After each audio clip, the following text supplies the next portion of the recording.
Jagat Guru Srila Bhakti Sundar Govinda Dev Goswami Maharaj ki jai. Jai Om Vishnu Pad Kula Churamani Sarva Shastra Siddhantavit Srila Bhakti Raka Sridhar Dev Goswami Maharaj ki jai. Jai Nitya Leela Pravistam Vishnu Pad Bhagavan Srila Bhakti Siddhanta Saraswati Thakur ki jai. Rupanuga Guru Bhagya ki jai. Namacharya Srila Haridas Thakur ki jai. Jai Sri Rup Sanatana Bhatta Raghunath Sri Jiva Gopala Bhatta Das Raghunath Sad Goswami Prabhu ki jai. Sapar Sada Sriman Mahaprabhu ki jai. Jai Sri Chaitanya Saraswata Acharya Brinda ki jai. Samadvaita Vaishnava Mandali ki jai. Nantakoti Vaishnava Brinda ki jai. All the assembled devotees ki jai. Sri Harinama Sankirtan ki jai. Nitai Gaura Premanandi Hari Hari. So welcome everyone to our Sunday afternoon broadcast. Now I forgot to put the title here. How do I do that? I can't remember now. No. Oh well.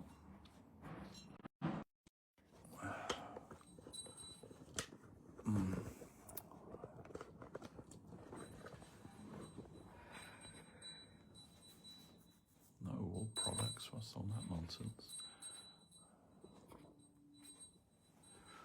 Okay, anyway. Today is the 8th of February 2026, and as always we're going through the books of our Guru Dev, our Guru Bhagya. We've gone through all the books of Srila Sridhar Maharaj, our founder Acharya, and now we're going through the books of Srila Govinda Maharaj. Not as many, but still going through those books now. And at the moment we are on Religion of the Heart, and now this is part 2, Krishna's 4 super excellent qualities. Sarvad Bhuta Chamatkara Leela Kalola Varadihi Atulya Madhura Prema Mandita Priya Mandala Tri Jagan Mana Sakarashi Murali Kala Kujita Asamodva Rupa Sri Vishmu Pita Charachara. These 2 verses are from the Chaitanya Charitamrita. Apart from his 60 transcendental qualities, Krishna has an additional 4 transcendental qualities which are not manifest even in the person of Narayan. These are the 4 super excellent qualities that belong exclusively to Sri Krishna and not to any other form of the Lord. Narayan has 60 qualities and Baladev 62, but Krishna has 64. 1. Krishna is like an ocean filled with waves of pastimes that evoke wonder within everyone. 2. In his activities of conjugal love, he is always surrounded by his dear devotees who possess unequaled love for him. 3. He attracts the minds of all the 3 worlds by the melodious vibration of his flute. And 4. His personal beauty and opulence are beyond compare. No one is equal to him, and no one is greater than him. He is so beautiful that he is called Krishna. Sometimes people ask that, why should we worship Krishna? Why should we call God Krishna? Because that's the name of an Indian god, isn't it? Why should we worship an Indian god? So our reply is, no, because Krishna is the perfect name for God in his fullest aspect, because it means he who is all attractive to everybody. That is Krishna. My father-in-law told me once, I'm not so happy that you've given your daughter, Nadia Rani, you've given her this like Hindu name or Sanskrit name. why couldn't you give her a nice English name? And I said, what, you mean like Jane or Ruth or like that, you know? And he said, yes, English names. I said, they're not English names. Those are Hebrew names. They're from the Bible. And oh, yes, that's a good point. If I were to give her an English name, it would be something like Ceridwen or something, I suppose. Celtic name. Anyhow, so chapter 1, Krishna's sweet pastimes. Sarvat Bhuta Chamatkara Lila Kalola Baridhi. Krishna is like an ocean filled with waves of pastimes that evoke wonder within everyone in the three worlds. The first quality, Sarvat Bhuta Chamatkara Lila Kalola Varidhi, is that Krishna's pastimes are extremely sweet and relishable at all times. They are far superior to the pastimes of any other form of the Lord, including Narayan.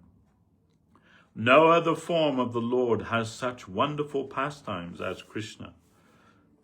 Krishna's pastimes take place in Vrindavan Dham with the Braja Gopis, the Braja Balakas, and all the Brajavasis. They take place effulgently, ecstatically, and in the sweetest of sweet ways. Narayan doesn't have these qualities in his pastimes.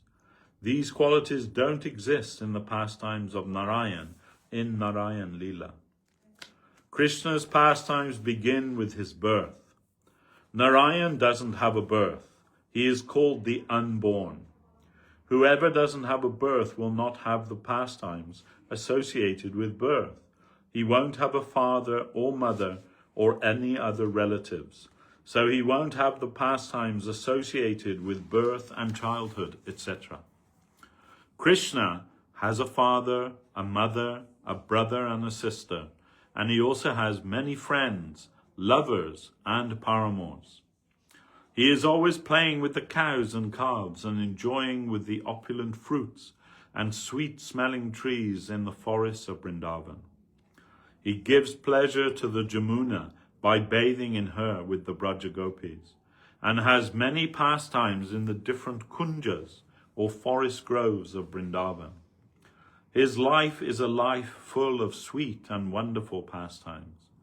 Narayan, the supreme creator, Vishnu, doesn't have such extraordinary pastimes.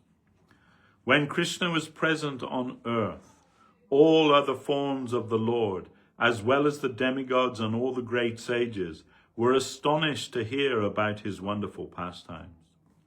In fact, all the transcendental and material worlds were astonished to see the pastimes of Krishna, who appeared as the son of Nanda Maharaj.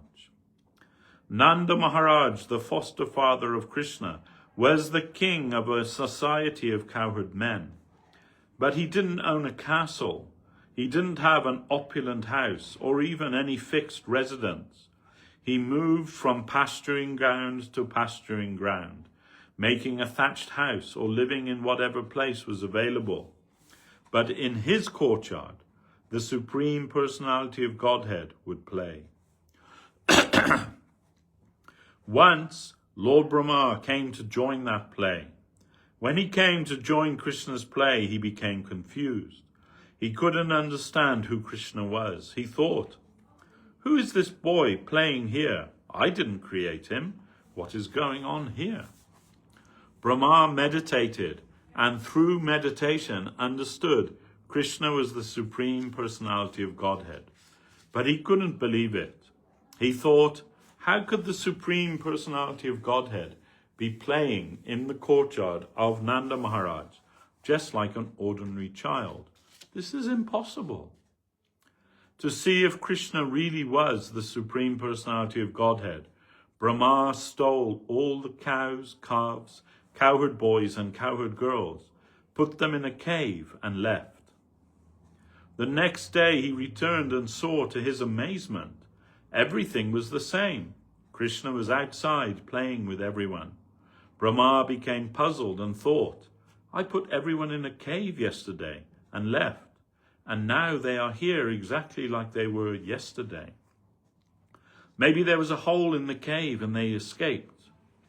Brahma went to the cave and saw Krishna playing inside with everyone. He left the cave and again saw Krishna playing outside and enjoying with all of his paraphernalia. Then Brahma understood. With folded hands he approached Krishna and said, "Oh, my Lord, I have done wrong. You are always giving consciousness and remembrance to me, and I am always forgetting you. I have forgotten you, and again you have checked me. Please forgive me for my offenses. I confess that anyone who says they know you, Krishna, the Supreme Personality of Godhead, or your unlimited pastimes, they can say so. But I say I cannot understand anything about you with my mind, words, or deeds. Jananta eva janantu kim bahukyatya name Prabhu. Manaso vapaso vacho vaibhavam tava gochara. I can't say anything more. I can only say that whoever says they know you or understands your pastimes can say so. But I say I cannot understand even a small amount of your unlimited pastimes. This is one example of the first quality Srila Rupa Goswami mentions as belonging to Krishna, and not to any other incarnation or avatar. Krishna's super excellent pastimes in Vrindavan Dham. Another incident which shows the superiority of Krishna's pastimes was once Brahma went to Dwarka to visit Krishna. When he arrived, he saw there were many gatekeepers. Brahma has a lot of power, but he saw his power was useless there, or he could have suddenly appeared before Krishna. Brahma waited at the gate and asked the gatekeeper to inform Krishna he had come. When the gatekeeper informed Krishna, Krishna replied, "Oh, which Brahma?" Brahma heard this through his mystic power and thought, "What sort of nonsense question is that? I am Brahma. Krishna knows I am Brahma." Then Brahma, who is a gentleman, asked the gatekeeper to inform Krishna he was Chaturmukhi Brahma, the Brahma with 4 heads. When the gatekeeper informed Krishna of this, Krishna said, "Oh, that Brahma. Bring him in." After Brahma entered, Krishna showed Brahma a lot of respect. He said, "Oh, you have been waiting at the gate a long time. Please don't mind. Come and take your seat. Why have you come?" Brahma said, "I will answer that question later, but first, tell me, why did you ask which Brahma? Is there another Brahma besides me?" Krishna gave a little smile and remembered all the Brahmas. There are many Brahmas. Each universe has its own Brahma, and there are many, many universes. One by one, all the Brahmas came, one with 4 heads, one with 8 heads, one with 10 heads, one with 100 heads, and one with 1,000 heads. Many thousands of Brahmas came to see Krishna, and one by one they all bowed down to Krishna's lotus feet. Miraculously, accommodation for all of them took place, and the 4-headed Brahma appeared like an insect in front of them. Then suddenly they all stood and asked, "Why are we so fortunate, O Lord? You have remembered us. What is your wish?" Krishna said, "Oh, it isn't anything important. I just wanted to see you. I haven't seen you in a long time. Now you can all go back to your own abodes." After that, the Brahmas left. The 4-headed Brahma said, "I have many questions. I have my question answered. I am very fortunate your pastimes are going on in my Brahmanda, or universe. I feel very fortunate indeed." Brahma offered many prayers to Krishna, and Krishna gave him his mercy, and Brahma returned happily to his abode. These are the types of pastimes that take place in Krishna Lila, especially in Vrindavan Dham. They are all full of ecstasy and miraculous for everyone. Sarvat Bhuta Chamatkara Lila Kalola Varidhi. In Narayan Leela, there aren't such pastimes with the cows, the Braja Balakas, the Braja Gopis, and the Braja Basis, which take place in Vrindavan Dham 24 hours a day and are so wonderful for everyone. I'm just thinking about that, right? So all of those Brahmas, they came before Krishna in Dwarka for the education of our Brahma. But you think that some of them had 1,000 heads, right? Which is almost, I mean, it's inconceivable that someone would have 4 heads. That's pretty inconceivable. But that means that for he has a head for each direction that's in that universe.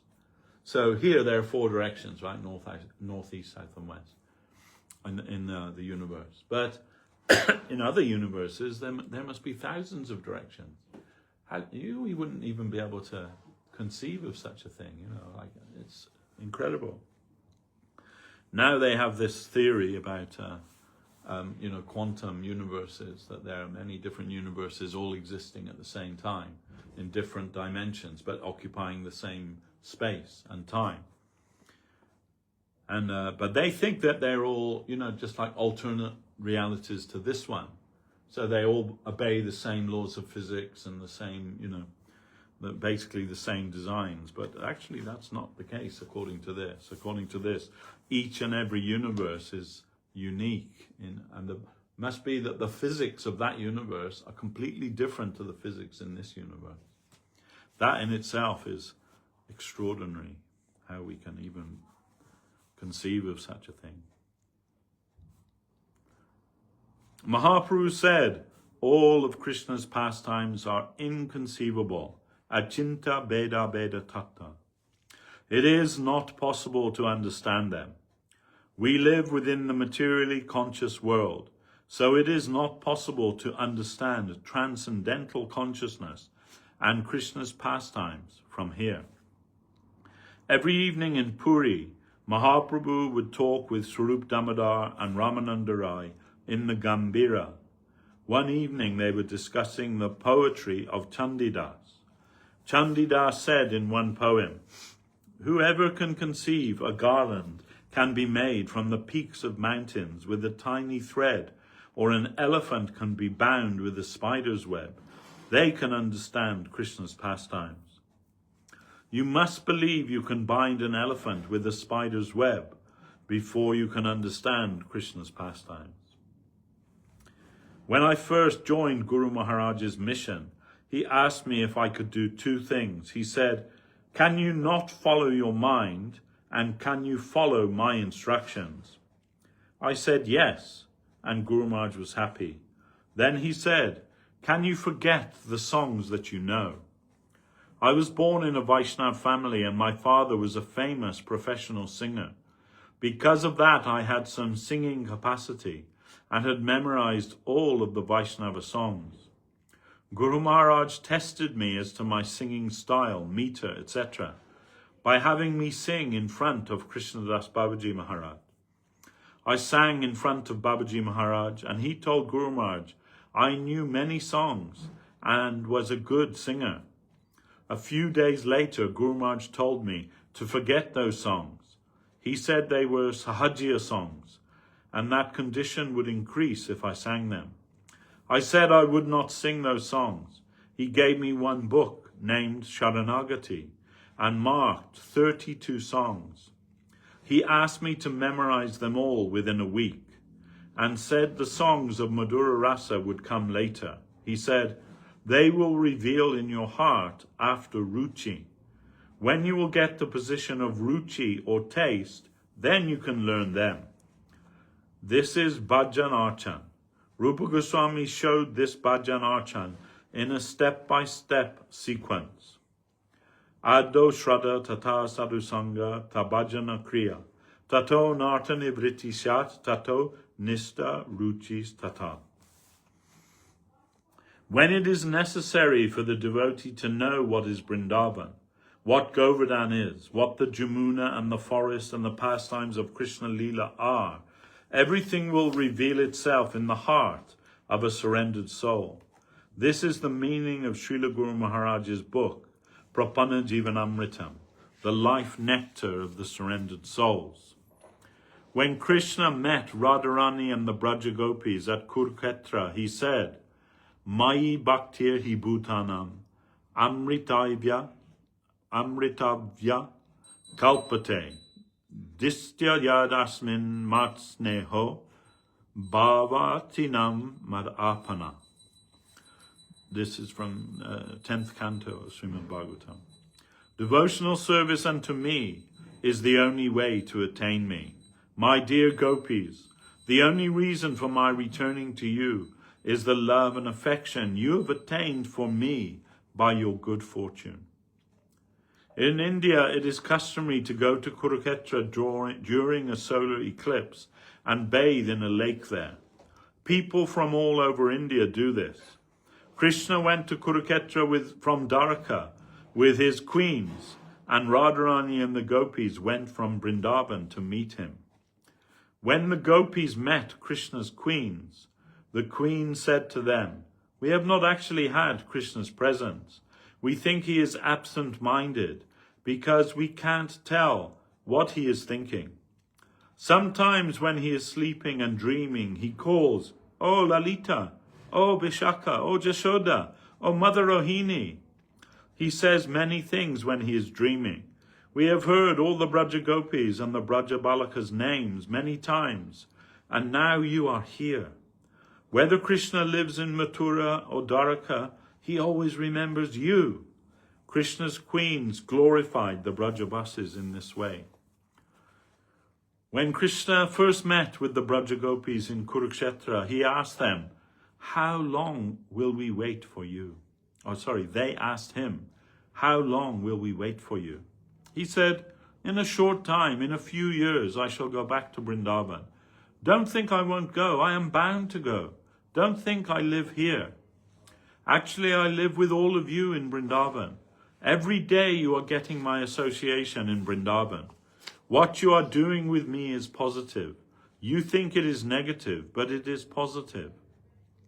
What am I doing here is negative. Every day in Vrindavan, my pastimes are going on, and every day you are getting my association. You are giving me nourishment every day, and that is positive. Whatever you are doing there is positive. When Krishna said this to the gopis, Mayi Bhaktir hi Bhutanam, I shall come back to Vrindavan to see you, they believed it. That is why Krishnadas Kaviraj Goswami gave this sloka before the above one, that Mayi Bhaktir hi Bhutanam. In Chaitanya Charitamrita, it says, Eta tanre kahi Krishna, brajye jaite satrishna. Eka shloka padi shunaila, she shloka shuni radha, kandila shakala badha, Krishna praptye pratiti haila. When speaking to Srimati Radharani, Krishna became very anxious to return to Vrindavan. He made her listen to a verse which banished all her difficulties and which assured her that she would again attain him. If you say something to someone in an exclusive way, they will understand it. If you say to someone, yesterday we were taking prasad together, and you were giving me fried sabji, and we were talking and laughing. If you say that in an exclusive way, that person must believe it. He will think, yes, that happened. So after hearing the following shloka, Radharani got good nourishment. Maye Bhaktir hi Bhutanam Amritatvaya Kalpate Disya Jadasin Machneho Bhavatinam Mad Apanaha. If you, Radharani, hear what I am saying, you will see this is the truth. Every day I am living with you. Every day there are my pastimes in Vrindavan. And every day you are getting my association. Every day you are giving me nourishment. And that is positive. Mahaprabhu told Damodar to go to Navadvip and tell Mother Sachi, every day I come to take the prasadam you prepare for me. Mother Sachi thinks she is dreaming. It is not a dream. I eat from her hand every day. You tell her that and remind her that yesterday I came and took prasadam from her. She cooks many nice preparations for the deities, such as shak, etc. And afterwards she gives them to me. And when I eat them, she becomes very happy.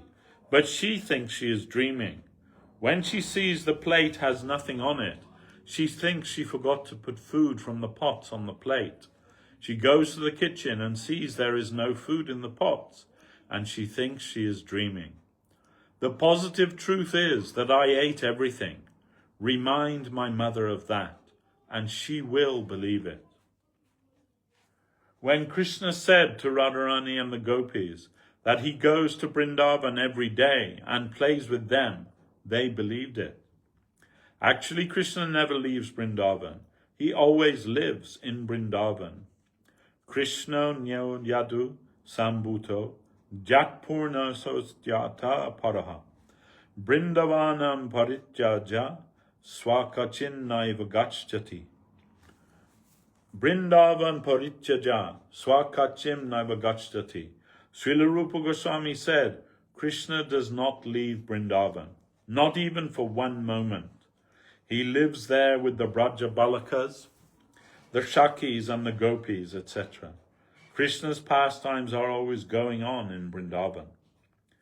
Every night with his two confidential associates, Swarup Damodar and Ramananda Rai, Mahaprabhu heard and tasted the ecstasy of Jayadev's Gita Govinda, the Jagannath Vallabha Nataka, the Krishna Kanamrita, and the songs of Chandidas and Vidyapati. Chandidas Vidyapati Rayera Nataka Giti.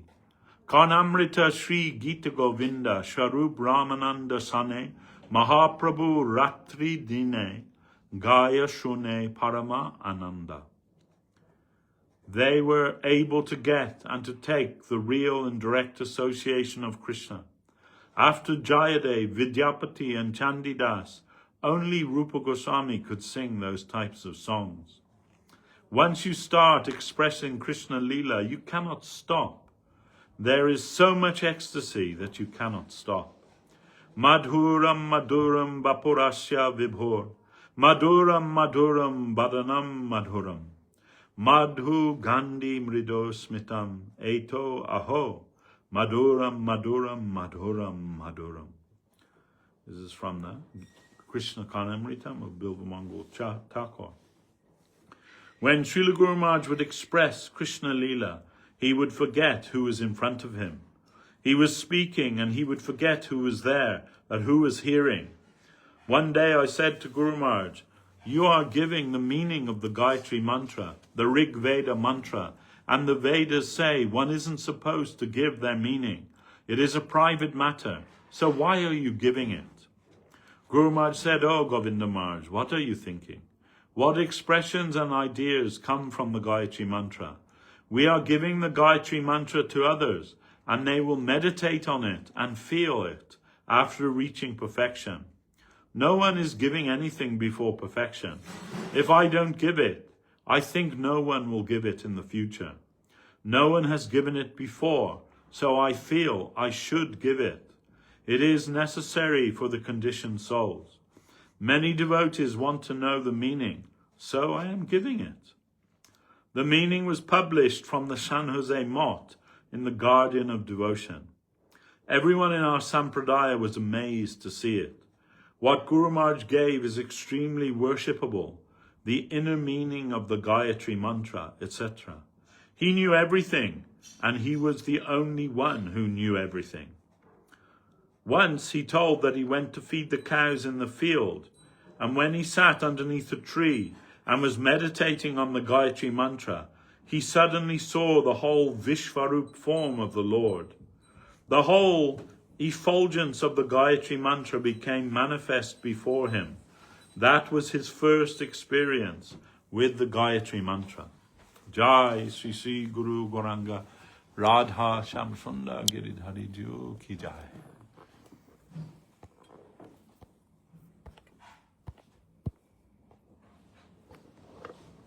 Jai.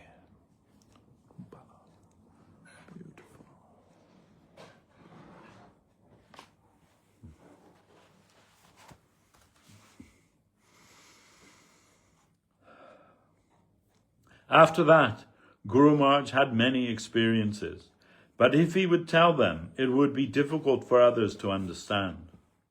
That is, if you don't have a good instrument for receiving, how will you receive it?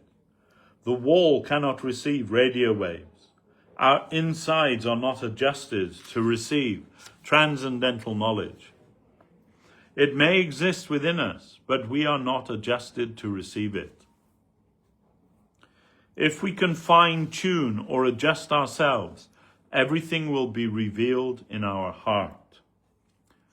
Riddhaya haite bhale, jivara agrite chale, shabda rupa nache anukana, kante murabange sarva anga, kanpe thara thara, stira hoite na pare charana. This is from Sharanagati. When we are internally adjusted to receive transcendental knowledge, the mantra will forcefully come and dance on our tongue. This is the real dance of Mahaprabhu, or the real dance of the holy name. Tande tandabini ratim vitanute, tundayali labdhaye, karna kroda kadambini gatayate, karana buddheha vyaspriham, chaita prangana sangini vijayate, sarvendrinam kritim, najena janita kiadbir amritai, Krishna varna dvai. This is from Rupa Goswami's Vidagdha Madhava. When Rupa Goswami expressed these glories of the holy name, Haridas Thakur said, I have never heard this type of shloka describing the holy name before. I have heard many glories of the holy name, but I never heard this type of shloka. Haridas Thakur said this, and he was a Siddha Mahatma, a perfected soul. When we are chanting, the mantra is revealing itself on our tongue. At that time, an eagerness for millions of tongues will come to us. If we will get those, we will be satisfied. When we are hankering for millions of ears, when we hear the real form of Krishna, Chetaha pranagana sangini vijayate sarvena driyanam kritim. When the Mahamantra dances in one mind, in our mind, the mind is dancing. Srila Bhaktivinoda Thakur said, when the holy name is revealing on the mental plane, devastation comes to the mind through the presence of Krishna Nam. This is the real Krishna Nam. All right. Wow. What do we think about that? Anything? No? Just one other thing, say we hear a lot about Krishna's pastimes with his family, brother, the gopis and things, but we don't hear much about with his sister. Yeah, because she wasn't there in Vrindavan. So Subhadra is present in Mathura. She's the daughter of Devaki. So although some people think that when the girl was born to Mother Jashoda and exchanged by Vasudeva, and then when Kamsa tried to kill him, she rose into the air and showed her form as Durga, they think that's Subhadra, but Srila Govinda Maharaj told me, no, it's not Subhadra, it's a different appearance altogether. So there are pastimes of Krishna with his sister in Dwarka, and there you'll find those. In Krishna book, there's mention of that, how, because Krishna wants Arjuna to marry Subhadra, and Balaram doesn't. Balaram was very protective of her. So then Krishna made a plan with Arjuna. He said, Balaram really likes sadhus, so, grow your beard and your hair, tie a top knot and come as a sadhu, and I'll suggest to him that that Subhadra can serve him as a sadhu, can serve you as a sadhu, and this way you can get intimate association together. So that's exactly what happened. Arjuna came there, and Balaram didn't recognize him because of his beard, top knot, everything, and because he's wearing, the dress of a sadhu. So he welcomed him in, worshipped him, everything, and then Krishna suggested to Balaram in such a way that Balaram thought it was his idea. And it would be very good for Subhadra's spiritual advancement if she serves this sadhu. And Balaram said, yeah, that was a great idea. And he said, Krishna said, yeah, you're always full of good ideas, Balaram. This would be really good if that happened. So then that happened. So every day, Subhadra's taking him his food and spending time with him. And Balaram's thinking, oh, she must be making so much advancement in his company. But she knows it's Arjuna, right? So they're having some tryst. And then finally, Arjuna kidnaps her. As that was one form of marriage in those days. Is called Rakshasa marriage, by kidnapping. So Krishna also did that. He kidnapped Rukmini. Rukmini was pledged to marry Shishupal, but she saw a picture of Krishna, like a portrait of Krishna. I wouldn't say a photograph because there probably wasn't cameras in those days, but she saw this picture of Krishna and immediately she fell in love with him, and she thought, I can't marry anybody else, So then she wrote a letter to Krishna and was delivered to Krishna secretly, and in there she said, please come and kidnap me and take me before the jackal Shishupal enjoys the prey of the lion. You are the lion, told Krishna. And so that happened. Krishna came and kidnapped her, Rukmini. And her brother Rukmini was very angry, trying to chase Krishna. But anyway, so this same thing happened with Arjuna and Subhadra. And then Krishna saw what was going on, but Balaram was almost oblivious to everything. And then, but maybe becoming a little bit suspicious. So then Krishna told to Arjuna, it's time now, you just have to take her on your chariot and go, and marry her. Which he did. And then when Balaram found out, he was livid that he'd been duped like this, then he made a pledge that he was going to find Arjuna and kill him. And but Krishna again very cleverly dissuaded him from that. And he said, listen, brother, okay, yeah, we understand that, maybe it wasn't the best way of approaching these things, but now she's given herself to him. And if you kill him, then she's going to be without a husband, and no one's going to take her after she's been, like the leavings of Arjuna, something like that, Krishna said, then. So then, better to let him, Arjuna's a good man, he can take care of her, and, then he'll be a good husband to her. And this way, gently and cleverly, Krishna pacified Balaram. And so that marriage took place between Arjuna and Subhadra, although little reluctantly on the side of Balaram, but still it went on.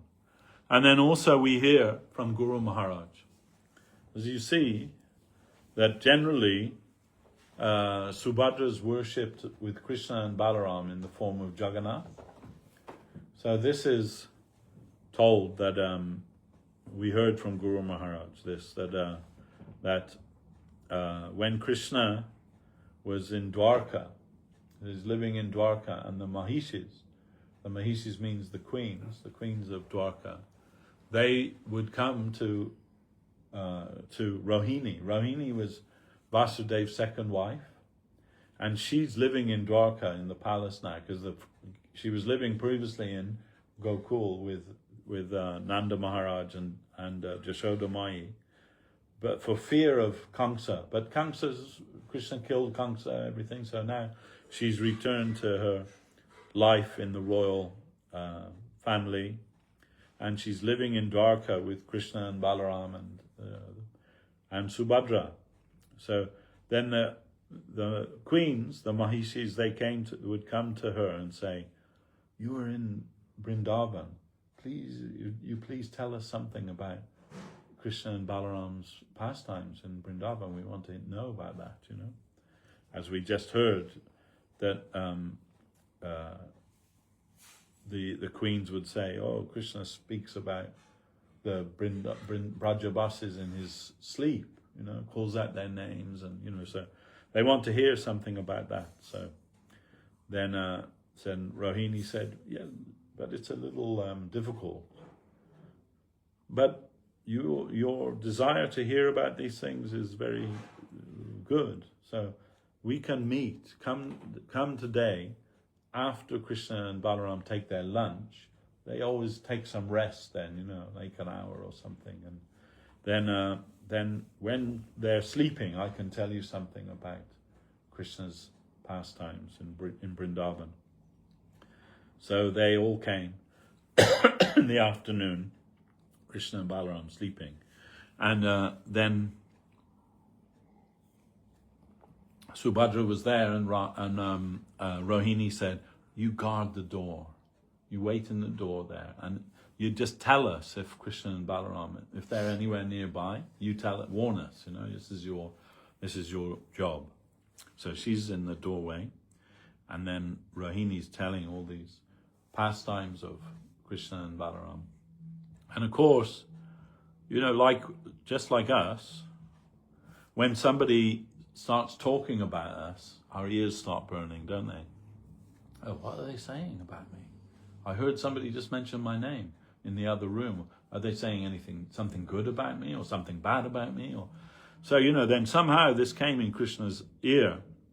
Oh, they're telling something about me. I think it's Rohini telling something about me. Like, I also want to hear what that is.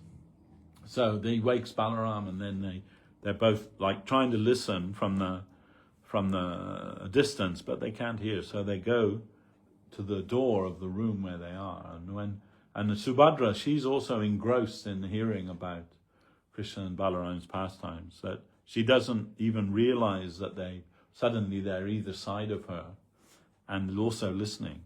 Then it said that this caused a great to hear about his Vrindavan Leela. This caused a great inner turmoil in Krishna, and as a result of that, his body changed. You know, it's like Guru Maharaj describes it like when there's a volcanic eruption. You know, it bursts out from the earth, and you know, then the terrain, all the terrain changes and everything. So something like that. And we also hear about Mahaprabhu, right? When he was found in the fisherman's net, his arms had gone in his body and his legs, and they couldn't even almost distinguish that it was a human being. That the fisherman who found him, caught him in his net, thought he was a ghost, you know, and he's running. He said, "I touched that ghost and I just became crazy, you know, now I can only say Krishna," and all the time that name coming in my mind, and he was running on the beach, and meanwhile Swarup Damodar and the associates of Mahaprabhu were there looking for him because he got out. He would stay in his room in the Gambhira at night, and Govinda, his servant, would sleep across the doorway. There's nowhere out apart from stepping over Govinda, and they know Mahaprabhu's not going to step over Govinda. He's a Brahmin and a devotee. He's not going to step over him. So they thought, this is safe. He's not going to escape. He won't go out in the night. But somehow, inexplicably, he's gone in the night. And Govinda, he raises all of the party headed by Swarup Damodar, and they go looking for him. And this is where then they find this fisherman on the beach, I don't know if you've ever been to Puri, but the fishermen there, they just go out on like these skiffs, you know, they're almost like just a bit more than a surfboard. So like one or two on there, and they're just like out in the sun all day, baking sun, with their nets, and they get so black that their skin is like almost like the color of an aubergine. They're really black. I don't think I ever saw anyone that black in my, you know, like face to face, but almost very beautiful, like black. Anyway, so this fisherman, he caught Mahaprabhu and couldn't recognize that it's even as a human being, and then they see him like half crazed running along the beach chanting Krishna's name, and so Swarup Damodar calls him over and what happened? He said, I caught this ghost in my net, and having touched him, my mind has just become crazy. You know, I can't think of anything. Like all that comes from my mouth is the name of Krishna. And he said, "Oh, where is that?" He said, "No, don't go there. You know, you shouldn't go there. He's like this. It's a ghost." And Swarup Damodar said, "Don't worry, I'm an exorcist. I'm a very expert exorcist. So you just show me where he is, and I'll do the rest." And of course, they went there and they found Mahaprabhu in this way. And interestingly, so when Guru Maharaj is telling this, he said, by chanting in Krishna, in Mahaprabhu's ear, Swarup Damodar chanting the Maha Mantra in Swarup Damodar's ear, then Mahaprabhu gradually come back to external consciousness, his body readjusted like this, and then when he like woke up, he looked at Swarup Damodar and he said, "What is this kolahol?" Kolahol means like a noise, you know, a racket, like cacophony or something like that, you know. What's all this noise? He said, I was in Vrindavan and serving the divine couple there, making garlands and offering flowers, and I was in ecstasy, and now you've brought me back here, like just with your noise. Now Guru Maharaj says two things about that. He says that in this instance, Mahaprabhu considered Swarup Damodar's chanting of the Maha Mantra to be noise. Said then, what to speak of us? You know, when we chant, what is that? You know, if Mahaprabhu says Swarup Damodar's chanting is noise, then what to speak of our chanting? I remember one devotee, when Gurudev was here upstairs, and one devotee had just got Harinam from him that morning, and Gurudev's sitting upstairs with the devotees, and he's just walking backwards and forwards, right in front of Gurudev, like chanting at the top of his voice, you know, Hare Krishna, Krishna Krishna, Hare Hare. And Gurudev like tolerated it for maybe 10 minutes, 5-10 minutes, seemed like a lifetime. And then he just Prabhu. And that devotee stopped and goes, "It's for you, not for me." So, you know, in other words, he's saying, it's for you to hear. I don't need to hear your chanting. Anyway, that devotee apologized and he went somewhere else to chant. But anyway, that was the first thing, right, that Guru Maharaj said. He considered Swarup Damodar's chanting of the Maha Mantra. She is Vishaka, right? And he is considering, Lalita. Swarup Damodar's Lalita, right? Lalita Shaki. And he considering that his chanting is noise. But he said, but at the same time, we will need to understand that Swarup Damodar's chanting was so powerful that it could bring Mahaprabhu out of his trance of ecstasy. That's like not an ordinary thing. Nothing else could do that. So both sides are there. But anyway, going back to Krishna. So Krishna, hearing about his Vrindavan Leela, Guru Maharaj says, this causes rasa bas in him. So that means a conflict of rasa. Because his rasa in Dwarka is he's a prince, a king, and, you know, like living in that. And his rasa in Vrindavan, that's the Sringara rasa, Madhura rasa of that highest rasa only found in Vrindavan. So when these two come to clash in him, that his body changed. his eyes became very big, his arms withdrew into his body, and he became that that form that we know as Jagannath. He showed that form there like that. And Guru Maharaj said, and Baladev and Subhadra, because of their proximity, they had a sympathetic transformation. So that was the first, you can say, vision, darshan, of Jagannath, Baladev and Subhadra as we know them, right? Guru Maharaj say, almost comical appearance like this, you know. Said, but everyone saw it. And at that time, maybe Vedavyas came there and saw him like that. Yes, Vedavyas came and said. And but gradually, as the time went by, Balaram and Subhadra, they regained their normal form, their normal consciousness. But Krishna couldn't come out of that. He couldn't revert to it. He couldn't regain any external consciousness. And his body remained as Jagannath. Then they asked Vyasadeva, what should we do? We don't know what to do. Like, how can we bring Krishna back to his former self? And so he said, you summon Lord Brahma, and Lord Brahma can make this a Nava Vrindavan.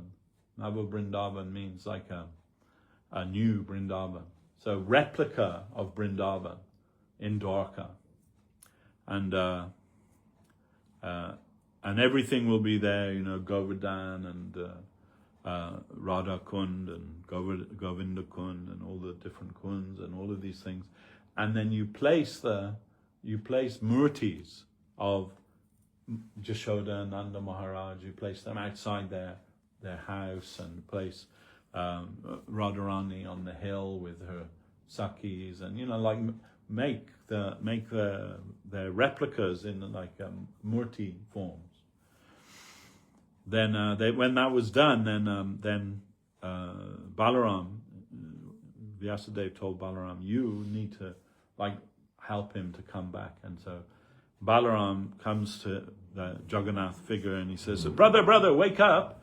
We have to go and take the cows for herding, you know. And then he takes Jagannath with him and he said, look, there is Mother Jashoda, Nanda Maharaj, and, well, you know, and there's Radharani, and there's, you know, Chandrabali, or there's this one, that one. Oh, Subal's there, let's go and join Subal. And this way, gradually, Krishna regained his normal form, if you like. He just became being absorbed in that Braja Leela, like that, came back as that. So this is, and then when that was over, Vyasadeva asked to Krishna, please show that form that you showed eternally. Please give that form so we can worship that form eternally. And that's where the whole Leela of Lord Jagannath comes from there. How, you know, the whole story of the king at that time, and he finds the deity of Bindu Madhava being worshipped in the forest, and Bindu Madhava tells him to make carve the Balaram, Subhadra and Jagannath, Krishna, and to worship them in Puri. And he said, told him, on the banks of the ocean in Dwarka, you will find this like fallen tree wood, and you can carve the deities from that. And they went there, and the tree was there. They took it back, but no craftsman could make their deity. No, they couldn't even like make a dent in the wood with a chisel or a saw or anything. Nothing, not possible. And then Vishwakarma came, and Vishwakarma is the like architect of the Devas, and he came there, and he said, yeah, I'll carve the deities, but on one condition, that while I'm working, no one can come and disturb me. If anyone comes, immediately I'll stop and go. I'll leave. So then this was agreed, and he was making some noises coming from his workshop, sawing, hammering, all these things, and then after a couple of days, then just silence, nothing, Then that Maharaj Indrajumna, he's like, it doesn't sound like anything's going on in there, Then what should I do? He told me not to interrupt him, but it sounds like all the work has stopped. So then finally he couldn't wait any longer, and so he opened the doors and went in, and there was Jagannath, Baladev, Subhadra in that form, same form as he'd shown in Dwarka. So that's then they were taken to the temple and worshipped, and as they are today. Although that was a long time ago, so then they had every 12 years they make a new deities, but they always contain some piece of the previous deity, so there's a continuity there. And I met the man that did that. His name was Narayan Harishchandran, and he was. It was a very strange meeting. One of the devotees, his name was Jagadish, who lived in Puri and was visiting our mott there. And he took me to meet him. I don't even know if he's still alive, or, he might be. He was a similar age to myself. But he was renowned. And when the deities go to Gundicha, he paints a painting of them that they worship in the Jagannath Mandir while they're away, and he's a renowned artist. He's done stage drops in the Sydney Opera House and all. He's a world renowned artist. But the other bizarre thing about him was that he was Mr. Orissa, so he's like a bodybuilder, Looks like Arnold Schwarzenegger with the big muscles and everything, but very, very gentle man. And so I asked him, please, will you show me your work? His paintings. Those paintings that Kamsahanta commissioned that were in the chapel at Chaitanya College, remember? All around the temple room? That was the artist who made them, same artist. So anyway, he took me to his studio and he's showing me these paintings. I guess he's expecting me to buy something, but they were not very spectacular. Anything you could find in any sort of a craft shop in Puri. And I just looked at him and I said, "This is just the stuff you do for the tourists, isn't it?" And then he got really happy and he said, "Yeah, that's right." I said, "You want to see my real work?" And I said, "Yeah." And he took me into the second room of his studio, and there was the real stuff. Fantastic. Two paintings there that really stood out. One was a painting of Krishna and Balaram, but it's all done in the Aryan style. So Krishna and Balaram being taken on the chariot by Akrura to Mathura from Vrindavan, and the gopis trying to stop him from taking. Oh my gosh, it was so beautiful. They're really big and beautiful painting. And the other one was Balaram, Jagannath, Subhadra, and then around the outside, all the different prominent Krishna Leelas they showed around there. And if I had money, I would have bought one or both of those paintings, but I was just a poor brahmachari in those days. I didn't have anything. So anyway, and so he was the artist that every 12 years he would make the new deities, and every year he would paint the thing there. And I think I still have his address, but whether he's even still alive, I don't know. So it was 40 years ago, then.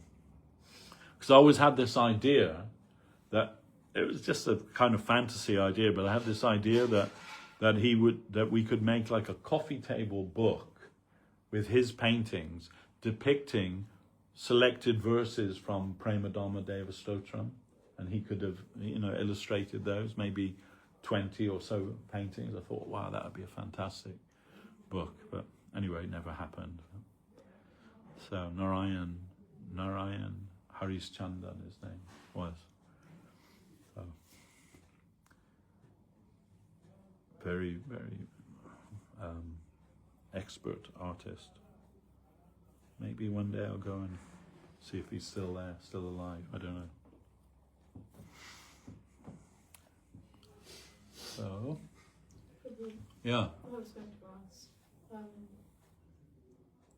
Sahajiyism. So when you read books, they tell you what the deviations and imitations and doing the stuff that you're not supposed to do. Yeah. And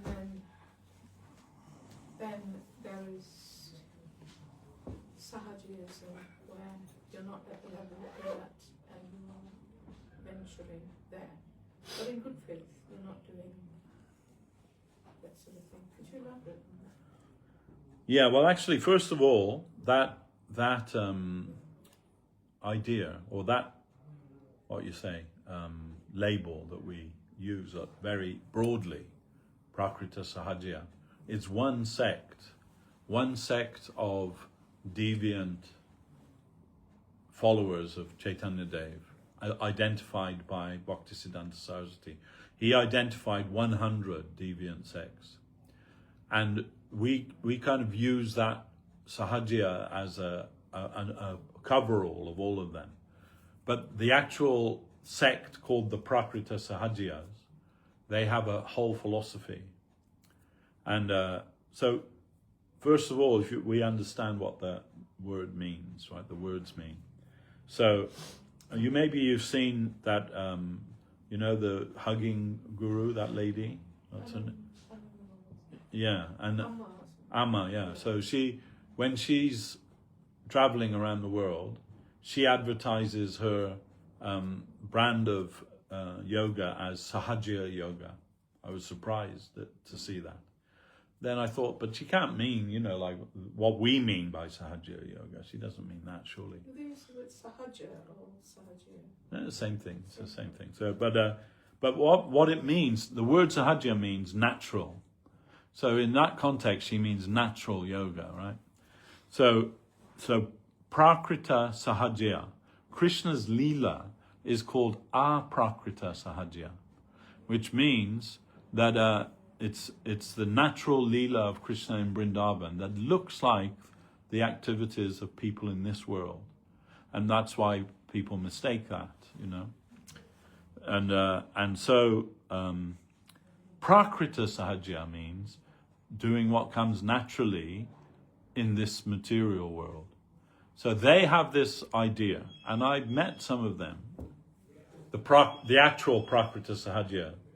They believe that you can attain Krishna Prema through sexual intercourse. And they have a whole philosophy, they have a whole list. They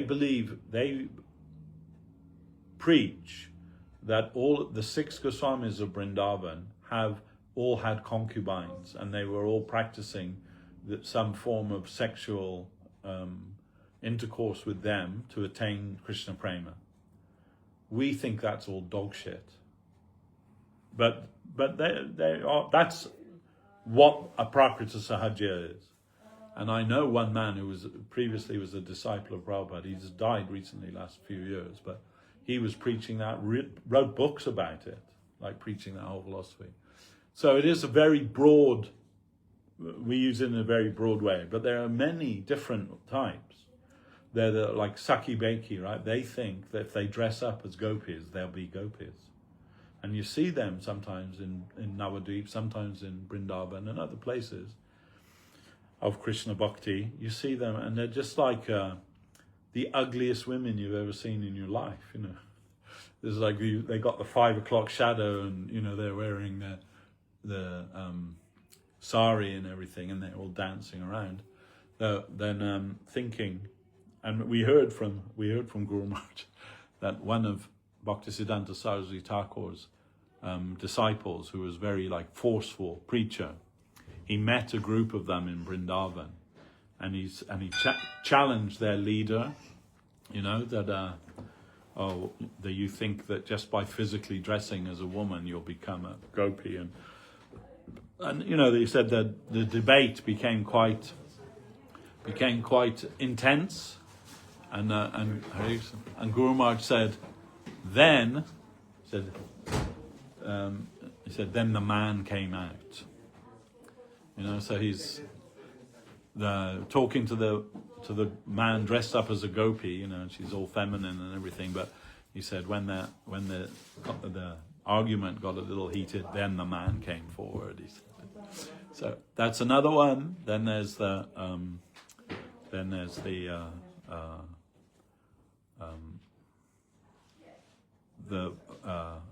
followers of Gadadhar Pran. He has a temple. I think he's also not living anymore, but he has a temple in Mayapur, just near the Ghat. When you cross the river from Navadvip, and he has a temple of Gaur Gadadhar there. But he dresses Gaur as Krishna and Gadadhar as Radha. And I see some of our devotees go, they don't know, they go there, oh, it's so beautiful, taking photos, posting them on.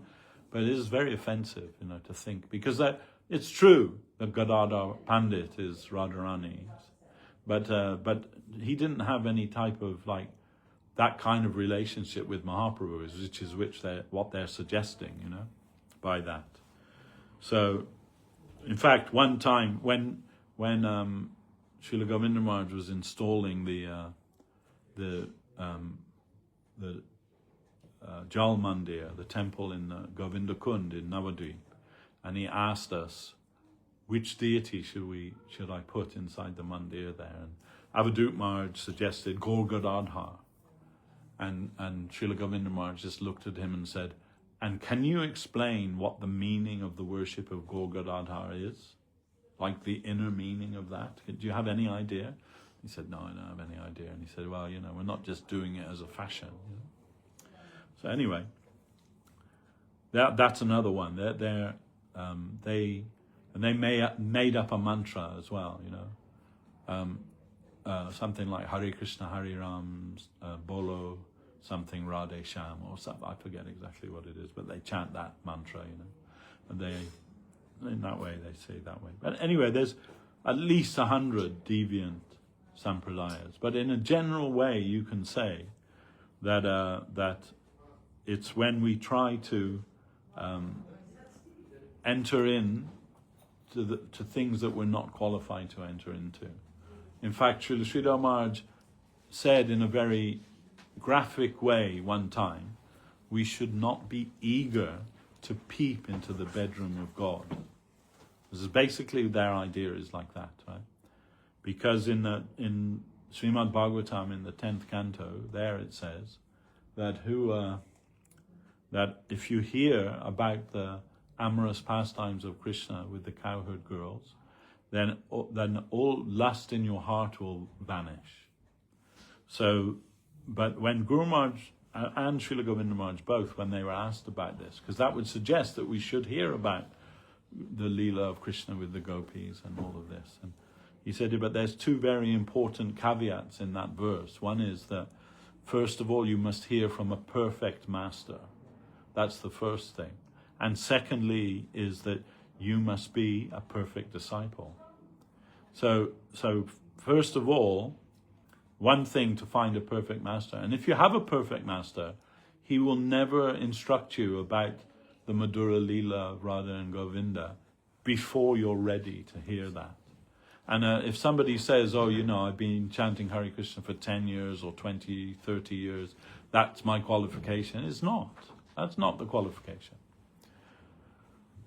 Even Srila Guru Maharaj would say to his godbrothers, the disciples of Bhaktisiddhanta Saraswati Thakur, you may be qualified to study these higher books like Ujjvala Nilamani and Govinda Lilamritam and all of these books. You may be qualified to study these books, but still I say you should not, because our Guru Maharaj forbid it. So that's, the higher consideration. So, and then we've heard Guru Maharaj would say, fools rush in where angels fear to tread. So we shouldn't be foolish. We should try and follow the angels. They don't approach those things. And I remember being with Guru Maharaj one time, and there was one sannyasi. He asked Guru Maharaj this question, and I'm just repeating it for the context of the story. Then he said, I read that Radha and Krishna, that the gopis, they're picking flowers in a kunj in Vrindavan. And then suddenly Krishna appears there. And he says, oh, these are my flowers. You can't just pick them. They belong to me. And if you want to take them, you have to purchase them, and the cost is a kiss. This was his proclamation. And then that sannyasi repeated this to Guru Maharaj, and he said, could you tell us something about this? And Guru Maharaj, put on his serious face, and he said, you should not let your mind dwell on that for even a moment. So you said you can hear about the pastimes of Krishna with the cowherd boys to some degree, but even some of that is too high, because there's some crossover, right, between the cowherd boys and sometimes they're party to Krishna's amorous adventures. So that we won't listen to, won't hear about. And but that the conjugal pastimes of Krishna with the cowherd girls, with Srimati Radharani and so on, we are never to enter that, because we're bound to misunderstand. Why are we bound to misunderstand? Because somebody told, one Acharya in Vrindavan, he's saying that Krishna's union with the cowherd girls is more than separation. So our understanding is that separation, vipralamba, is the highest spiritual emotion. This person was saying, no, actually the union is the highest thing. So Srila Govinda Maharaj, responding to that, he didn't even ask who was that person that was saying that, but his response to that was, even a goat knows what union is, but who can understand that vipralamba, that union in separation? Who can understand that? That's the real, wealth of spiritual life. And then he said, and if that person is preaching that from the Vyasasan, he said, then the residents of hell will be afraid to see that person's face. So much so that they'll have to make a new hell just for him. So, these things, as Srila Sridhar Maharaj would say, it's not a fun. It means it's not a game. It's not something to play with, these things are very serious, but it's not that that's just the property of the Sahajiyas. It is the property of our Sampradaya, but in the proper way. Not, Bhaktivinoda Thakur says, if you want to eat the ripe fruits at the top of the tree, you have to first climb the tree. Otherwise, you'll mistake it. We know that, right? Aesop's fable, the fox trying to get the grapes can't read. Oh, they're sour anyway. Sour grapes. That will be the thing. So we should be very, very cautious when we approach those things. And those who want something cheap and quick, they'll go that route. And two things I can tell you about that. One of our devotees, a very dear friend of mine actually, he went to one of those Babaji gurus in Radha Kund, and he's also passed away now, not my friend, but that Babaji. But he was very famous for giving people Siddha Pranali. So that means revealing what your identity is in Krishna's Leela, right? But so my friend, he went to him wanting that. And that man told him, I won't give that to anyone that doesn't chant 64 rounds every day. And he said, oh yeah, I chant 64 rounds every day. He didn't. He's lying to him, you know. Yeah, I chant 64 rounds every day. And so that man gave him that, like, Siddha Pranali. So the whole transaction from beginning to end was just false. Like, he lied to him, and then he lied to him in return, you know. And people go away with that because people want something cheap and something quick. They're not prepared to do the work that's necessary for that. And they take things in a very cheap way. So when I told Srila Govinda Maharaj about that one person, because he was also a friend of his, he was very upset and he wouldn't speak to me for 2 days. He said, no, Prabhu, I don't believe you. It must be wrong. Because it was his friend also. He didn't want to believe that of him. And then he told me also, he said, when I was in Moscow, that same Babaji Guru, he had some disciples, Russian disciples in Moscow. And he said, and one girl, she came to me, and when I was giving a public lecture, and she asked me some very intimate, high question about Krishna's Leela, Madhura Leela. And he said, Sagar Maharaj was with me, and he got very angry. He didn't want me to reply. He said, but I replied. I gave a reply, and I gave a very good answer to her. And he said, after the lecture, she came to me, and she said, will you be my guru? And I said to her, no, you already have a very big guru in Vrindavan. I'm a very fallen soul. You don't. What do you want with me? You know. And then he said, she went away very happy because I get like praise to a guru. And I said to him, but Maharaj, why didn't you accept her? You could have helped her, no? You know, and he said, Prabhu, that is not within my power to help that people that have gone down that path, because it is so offensive to Krishna. That imitationism is so offensive to Krishna that he said, greater person than me would only be able to bring them back. I could not be able to bring that person back. So, you know, this is how serious these things are. Srila Guru Maharaj used the example in the football match, when the ball comes very close to the goal and then misses. You hear, when the football ground used to be here, you could hear that on the match day. Yo! You know, the whole crowd, oh, you missed the goal. So something like that, you know, to come to the highest thing, to the highest understanding of that the Leela of Radha and Krishna in Madhura Rasa is the highest thing, but to miss the goal, it's a great tragedy. To come so close and then go the wrong way.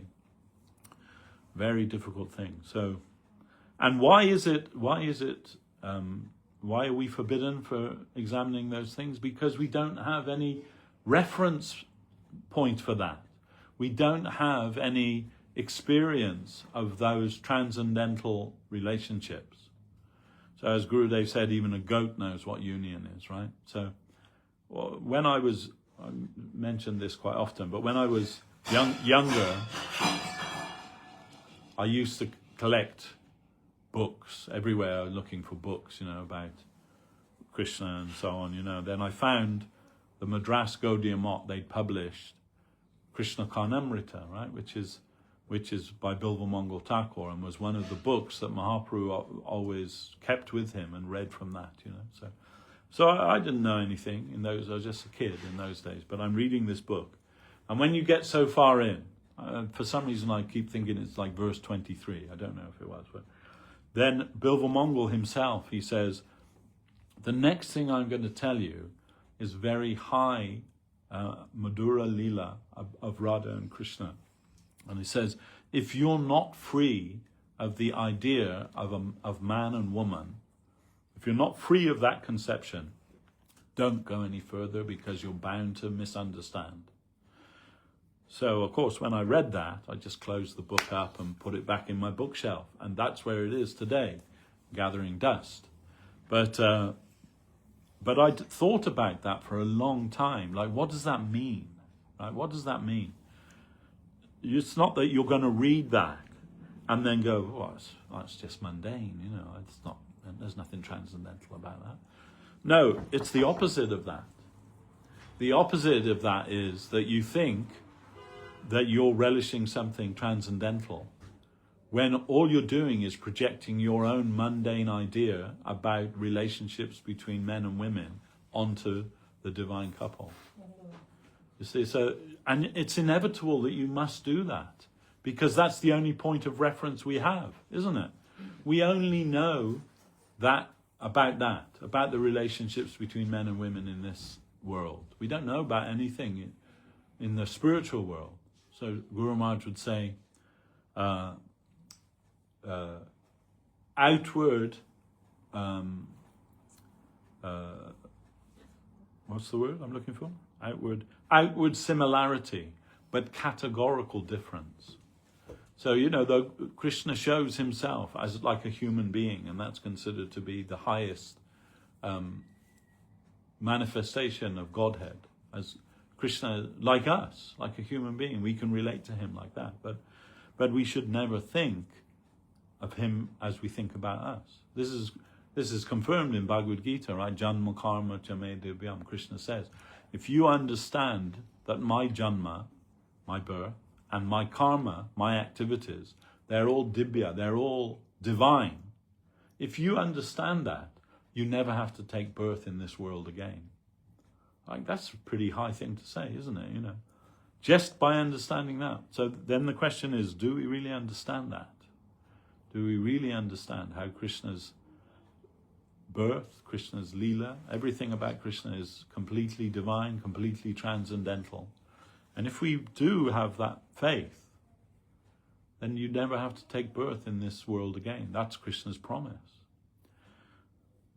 So then we have to protect ourselves from that. You know, like you get, I'm sure you've seen, and a lot in London, at some like Hindu center, you'll see someone's doing Bhagavat Sapta, like 1 week or 2 weeks, reading from Srimad Bhagavatam. And people go and they pay money and they hear that. But and they hear his profession is reciting Srimad Bhagavatam, this person. And they go there, people go there and think they're having some religious function. But Srila Prabhupada said very clearly, many times, milk touched by the lips of a serpent becomes poison. We're not to hear from those people, not to hear from professional reciters of Srimad Bhagavatam. When Gaur-Kishore Das Babaji, the guru of Bhaktisiddhanta Saraswati Thakur, when he was living in Vrindavan, and some of his followers said, oh, there's one Pandit who's reciting Srimad Bhagavatam at this place, you know, he's like a Siddha Purush or something, you know, we're going to hear from him, will you also come? And he said, okay, I'll come. Then he came and was in the audience, and this man was giving his, you know, pravachan or whatever, you know, reciting from the Bhagavatam. And then when it was finished, his followers asked, Babaji Maharaj's followers asked him, so what do you think, Maharaj? You know, wasn't that like nectar we just heard about? And he said, bring cow dung and purify this place. And he said, what do you mean? This must be pure. They were just reciting Srimad Bhagavatam here. And Gaur-Kishore Babaji said, no, bring cow dung and purify this place. He said, but we heard Srimad Bhagavatam. And Babaji Maharaj said, oh, you heard Srimad Bhagavatam. All I heard was taka, taka, taka. That's what I heard. Money, money, money. So, you know, then we should be very careful about professional devotees. No, you know, there is no price for those things. And also, you know, we are warned, then under whose direction are you serving Krishna? That's the first question. Maybe, you know, some great Pandit or something, but under whose direction you are serving Krishna? Oh, I serve Krishna directly. No, you cannot serve Krishna directly. There's a hierarchy. Again, Krishna says it in the Gita, right? Tad vidi pranipatena pariprashnena sevaya upadekyanti te jnanam jnaninas tattvadarshana. You have to go to a proper spiritual master and with the proper prerequisite idea, you know, with exclusive regard and relevant inquiry and seva. So then somebody might say, why is Krishna saying that? Because Arjuna is directly his disciple, right? Krishna is Arjuna's guru in the context of Bhagavad Gita. So now why is he saying you should approach a spiritual master and hear from him? And he says, he will connect you with the absolute truth because he is connected with the absolute truth. Because he's seen the truth. Jnaninas tattva darshana. Yes. That question, you're saying we should go follow the spiritual leader. Yes. But some from the ISKCON people, they're saying, why are we going to go to the middleman? We should go directly to the Krishna instead of going someone who can give us information. It's better to just pray to him directly. Yeah, but that's more or less just imagination. You're just praying to an imaginary Krishna. Because we don't know Krishna. We know, but to us, Guru and Vaishnava, they're the representative of Krishna. It's like this, right? If you go to Buckingham Palace and stand outside the gates, demand to see, I want to see the king. Please ask him to come out and see me. Will he come? No, the police will come and arrest you, or people will come and put you in a straitjacket and take you to the mental asylum. This is not possible. And that's just a king, right? He's not just going to come and talk to anybody. So why would Krishna do that? Then you can't demand that with Krishna. And Krishna says to Uddhava in the 11th canto of Srimad Bhagavatam, who says they're my devotee? I don't actually accept them as my devotee. But who says they are the devotee of my devotee? Then I accept them as my real devotee. So, and this is well known everywhere. In Vedic religion, the first principle is you must accept a spiritual master. You can't make progress without accepting a spiritual master. It is also, I think, hierarchy of... Yes, hierarchy, yeah. But why Krishna says that in Gita to Arjuna? Because he's saying, this is how I give myself to the people through the Guru. But Guru doesn't just mean somebody who dresses up in red cloth and makes a big chair for themselves. Guru has to be qualified also. And the scripture gives many explanations as to who is qualified there. So more or less we don't know, do we? We don't know. Somebody who's wearing the gear and sitting on the chair, they got a big stick and they got even the tilak, everything. We don't know who they are. We don't. But they're saying, "Oh, I'm the guru. I'm this. I'm that." But how do you actually know? Then you have to rely on your inner heart's voice, the voice that brought you to Krishna in the first place. It's like that says 3 things if they're in consonance. That constitutes the absolute truth: Guru, Sadhu, and scripture. If these 3 all agree, that's the absolute truth. But our Guru Maharaj would say, but there is also a 4th element, and that's the acceptance of the heart. The heart has to say yes. The heart has to agree. Because at our essence, that's who we are, right? Our heart is emblematic of who we are in our deepest core. That has to come from us, that side of us, So not that we should just be sheep and just, this is the guru, sign up here. But we should feel something in our heart. So then that must be there. And that inner voice that brought you to Krishna consciousness said, yes, this is something real. They won't deceive you. That will always be truthful to you. As Guru Maharaj would say, nobody can deceive you unless you're in the market to be deceived. If you want something quick and something cheap, there's lots of so-called gurus out there willing to take your money and give you some mantra, There's lots of them. So it's a jungle. But something is necessary from your side also, That's sincerity. You have to be sincere. And if you're sincere, nobody can deceive you, nobody can cheat you. Because they're the agent of the Lord, and the Lord's not going to deceive you. And if you are deceived, says more about you than it says about him. But even Bhaktivinoda Thakur has said, even a bad road can also sometimes lead to a good road. And sometimes that experience is educational to us. Well, yeah, I got involved with this one and realized that it was just after my money, Then, and that happens. Also happens. Even Guru Maharaj told us that once one of his godbrothers came to him and said, "Oh, there's this guru in Navadvip, a new guru in Navadvip, and he's very attractive to the women. They like him very much, and my wife wants to go and hear from him, and he's telling that he can give like secret mantra to the ladies, and like special darshan. He's giving special darshan. So then he said, my wife wants to go. I'm very afraid. And what shall I do? And Guru Maharaj gave him some advice. So that night or that afternoon, he went to that place where that man was staying, and he hid himself in the cupboard there. Then his wife, that guru had told his wife, "You come at midnight, and I'll give you like the special darshan, special mantra." Then he said, Guru Maharaj said, then that devotee's wife, he took her to his bedroom and he sat her on the bed, and he whispered in her ear, "Tumi Radhe Ami Sham." Special mantra. This is the special mantra, yeah.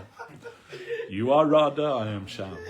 And then her husband jumped out of the cupboard, and he had a big bamboo stick with him, and he said, the man said, "Tumi Radhe Ami Sham," and he came out and he said, "And my lati is Balaram," and gave the man a good beating. So there are people out there they just want to cheat you.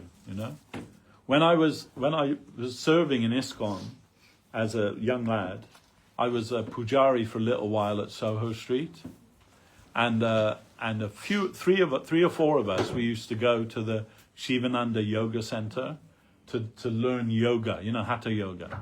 Because Prabhupada had said Shivananda was a proper yogi, like a bona fide yogi. So, okay, we can learn yogasana from them. So we went there in the afternoon, myself and two other god brothers, we went there. And we joined the yoga class there. And the yoga teacher, and he was a young man, but he had like perfect yoga body, like all muscular and like very limber, everything, While we were there, he seduced every single woman in the class. Everyone.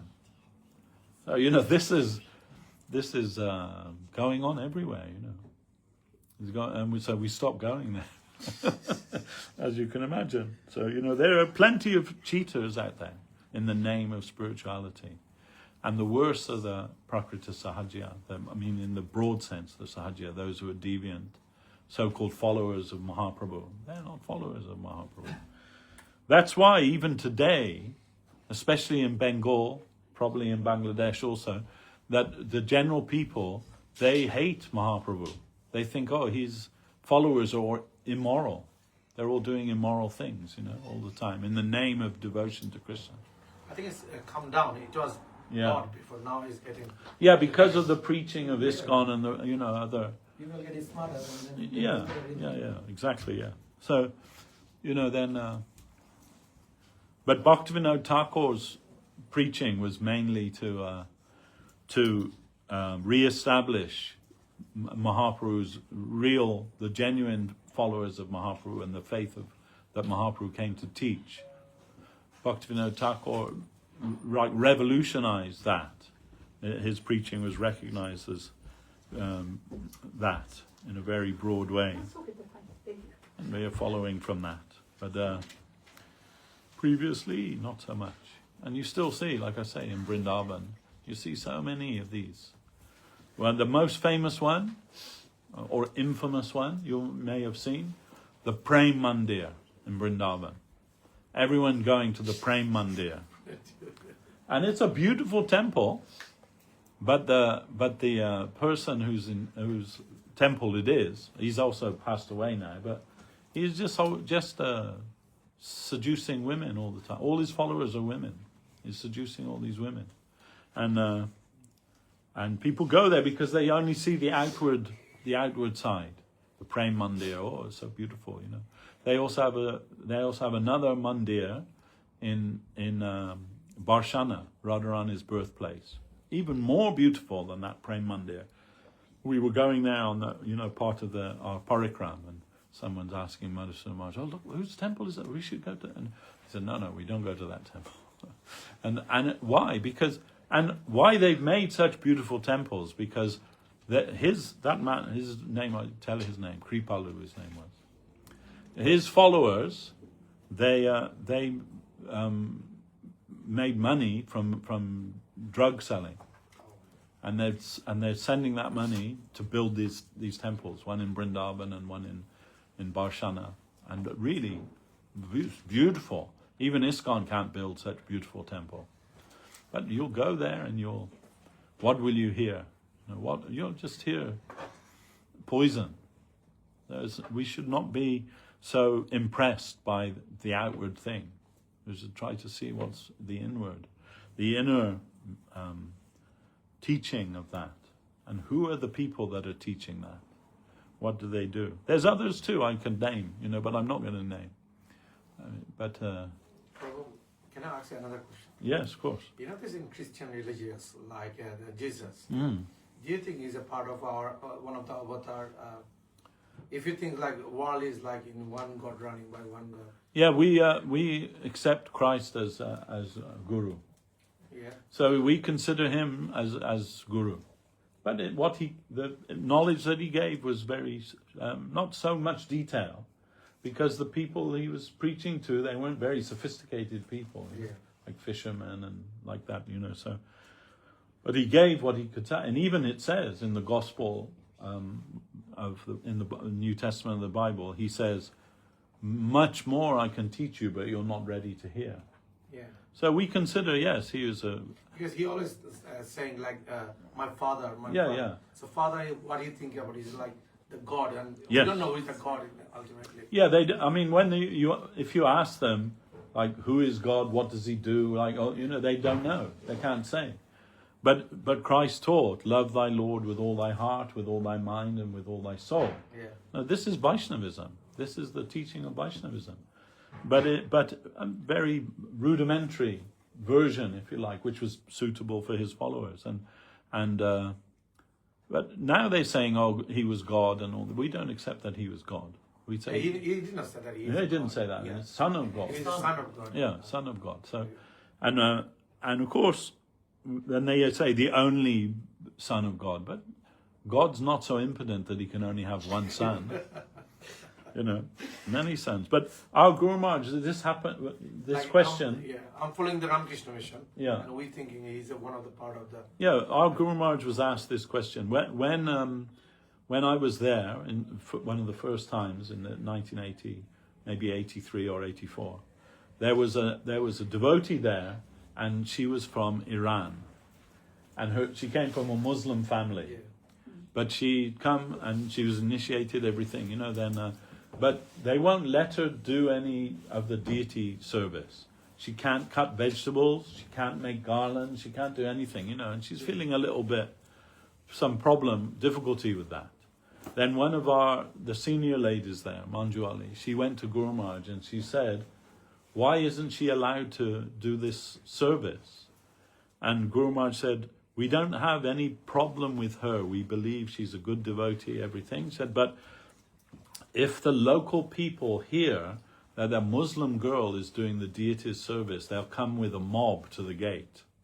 And really, it was like that at that time, So, but it's nothing to do with her. Anyway, then Manju Ali asked Guru Maharaj, but we are also coming from the families of cow killers and, And Guru Maharaj said, yes, but you are mainly from Christian family, and Christianity is towards Vaishnavism, whereas Islam is against Vaishnavism.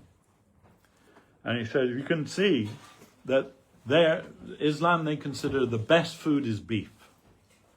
the first thing. And so, and when they do their ritual, where they pray, they wash like this. Yes. But he said Brahmin washes like this. So wash off the dirt, not let it all run down your arm. So it said like everything that they do is opposite. So, but they said like, we said God created everything. Yes. So is it why the God created that religions like they are opposite to other peoples? Is there any part? Is it his wishes or? Yes, of course, nothing can happen without the sanction of the Lord. Krishna said, not even a blade of grass moves without my sanctioning it. So yes, it's there, but the opposition always also plays a part. So just like our Guru Maharaj would say, just like in the Parliament, you have the ruling party and you have the opposition. So the opposition have some part to play in the running of the government in democracy, isn't it? So similarly in spiritual life also there is opposition, and that opposition comes to give greater prominence to the main party. So it's just like that Krishna, sometimes he's fighting with demons, right? Fighting with demons, killing the demons and so on. But they're not just ordinary demons. They're also part of Krishna's Leela. But they posing as the opposite party to make Krishna's glory even greater. When Krishna kills them, or dance on the head of Kaliya and all of these things, that increases Krishna's glories. So then their participation, even in a negative way, is part of the necessity of Krishna Leela. So also in the similar way, the progress of religious thought is necessary that there are different conceptions. So Guru Maharaj, that's told that we begin with a thesis, right? In philosophy, there's a thesis that this is the truth, right? Then the opposite of that comes, the antithesis, right? That they find some problem with your thesis. So then when the thesis and the antithesis come together, then you get synthesis. Then that synthesis becomes the new thesis. And this way, the line of spiritual thought progresses. So the opposition is also necessary for that. So that there can be progressive thought in there. Otherwise it would all stagnate. So there is always necessary to have the positive and the negative, and that will bring further positive realization. It is necessary, and therefore we are told we should give honor to all, not just to those who are followers of our path. We should give honor to everyone and try to see what it is. Islam is also religion. They're also worshipping God in their way. No, that's I believe like they're worshipping God. Yeah. But the activities they're doing is like different. That's the other thing. So it's not that it has no value. It has some value. It's like, but it's like in currency, like all different currency is money, right? But the pound isn't the same as the rupee, right? 1 rupee doesn't equal 1 pound, or even $1 doesn't equal 1 pound, or 1 euro. They all have different value, right? And how do they value that? By the gold standard, right? I mean, at least it used to be that way. I don't know if it still is, but the value of currency was based on the gold standard. So similarly, the gold standard of religious thought is called rasa. So the rasa of Krishna conception is the highest rasa, and those religions that are towards that, they will be close to that. Their value will be close to that, and those that are further away, they'll be more different to that. So just like in our solar system, you have the 9 main planets, right, all revolving around the sun. But those planets that are closer to the sun, they're more like the sun. And those planets that are further away from the sun, they're, like Pluto and that, they're freezing cold, right? You can't sustain life there. But like Mercury and Saturn and so on, they're a bit closer, they're hotter. So it's like that. The religious conception is necessary for the evolution, spiritual inner evolution of the man. Because not everyone is ready to accept the highest truth. So somebody asked our Guru Maharaj, why does it say in Srimad Bhagavatam that human beings are allowed to eat these kinds of animals, but not these kinds of animals? And there's some description giving there. And Guru Maharaj says, oh, you want to say that in Srimad Bhagavatam it gives license for meat eating? Is that what you want to say? And he said, no, I just wanted to understand. And Guru Maharaj said, it's like this, right? That Vedavyas realize that mostly we are already in the mud of misconception. And to get out of the mud, some wading through the mud is necessary. But the Bhagavatam saying, go in this direction, you'll come out quicker. But if you go in that direction, you're just going to get deeper in the mud. So this is that by gradation. Not everything is immediate. There has to be some gradation. Progress from one to another, to another, to another, till you reach the highest ideal. And that's all part of our conscious evolution. That's one of the reasons why we're born again and again, so that we can progress in our spiritual life. Krishna says that also in the Gita, that if you don't make it in this life, in your next life you'll be given opportunity to carry on where you left off. So, then we can understand that. Next time we'll not come as a human, we'll come as a different... Well, maybe, yeah, it depends on, that all depends on your behavior. But that question's asked by Arjuna in Gita. Then if the person is unsuccessful in yoga practice, what will be his destination? Isn't he like a riven cloud? It says that now that he's not established anymore in the material world, and also no footing in the spiritual world, is like got nowhere. And Krishna says, no progress on this path is ever useless. It's always what they have I keep, and what they lack I give that. So, and what will be their destination in their next life? They'll be born in an aristocratic family or a family of yogis, so that they can make further progress on the path. So once you begin this path, Krishna says, even a little progress on this path can save you from the greatest danger. And our Guru Maharaj, in his commentary on this verse, the word is used there is Mahabhayam. Mahabhayam means the greatest danger. And he said, what is the greatest danger? Death is the greatest danger. Everyone is afraid to die, isn't it? But actually, in Srimad Bhagavatam, Shukadev Goswami tells Maharaj Pariksit that if you think you'll die, this is animal consciousness.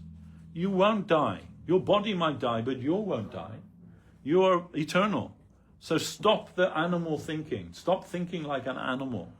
The human being is meant for higher thought. And we don't accept that we'll die. Yes, our body will fall down one day, but we will continue. And that's all important, what will happen then? So Krishna also says, what state of consciousness you are in at the time of your death, you're passing from this body, that will determine your next body. So, but that doesn't mean necessarily what you're thinking about at that time. It means where your consciousness is based on your practice through this life. If you've tried to practice Krishna consciousness your whole life, at the time of death that will carry you, And even if who is it? Maharaj Kulashekar, a great Vaishnava, he says, can't I just die now when I'm in full consciousness of you? Because when death comes, maybe I'm going to be in my brain is going to be anywhere. I may be in a disease situation. I don't know. I may not be able to think about you. So better that I die now while I can think about you. But the Vaishnava commentators, they say, even if you don't remember Krishna, he will remember you, and he will force himself into your consciousness at the time of your passing. Then Sanatana Goswami, he's written that even if you've told the name of Krishna as a joke, you know, like, hey, Hare Krishna, or, you know, like people make jokes like that. He said, even if you said like that, at the time of your death, the Parshadas, means the associates of the Supreme Lord, will come to you and raise you to a higher place. So it's all good. There's no, Krishna said, no loss or diminution on this path. Once you've started, it must go on. There's no other alternative. Must go on. It's just, maybe sometimes we get waylaid, you know, for some time, diverted for some time, you know, but that won't harm us permanently. Then we'll come, at some point we must come back to the path, because what else is there, actually, you know. Our life is only to teach us that, you know. The main lesson in our life is that I am for Him. And this is the real realization in spiritual life. I am for Him, not, you know, as Guru Maharaj would quote John Kennedy, the American president, don't ask what it is that your country can do for you, but ask what you can do for your country. So Guru Maharaj would say, don't ask what Krishna can do for you, but rather ask, what can I do for Krishna? This is the real beginning of spiritual life, when you realize everything is for Him. That means I'm also for Him. Then the adventure of Krishna consciousness begins. In which way am I for Him?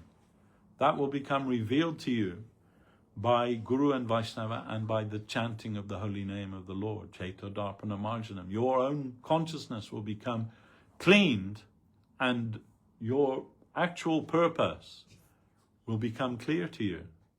It seems crazy, right? That we are such insignificant souls. How many there are, like unlimited. But every one of us has some part to play in the service of Lord Krishna. We have some eternal part to play there. You know, then that will become revealed to us as we progress in Krishna consciousness. Not that we should be like over eager for that we're looking to some Siddha Pranali guru to tell us some lie. But irresistibly that will descend in your consciousness at the proper time. You can't resist that. It won't be able to be. This is like, again, it's given in the scripture. When you eat, then automatically your hunger becomes appeased. You understand that you're getting nourishment, and you don't feel hungry anymore. So when real God consciousness descends into you, nobody has to tell you. You'll know. It would be an irrevocable thing. But, you know, until then, we go on with our duty and hope that Krishna will be merciful to us.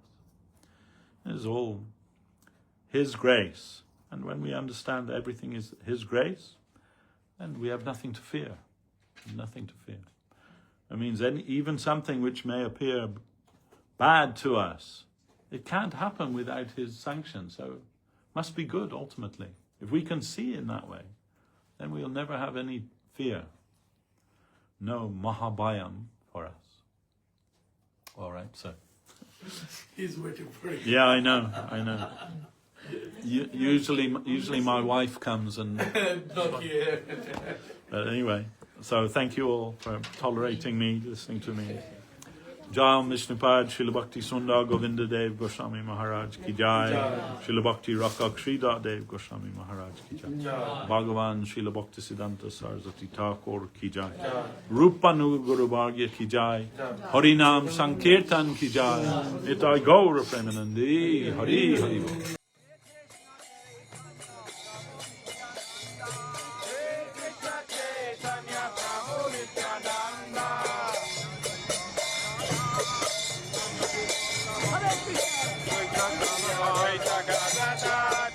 Chaitanya,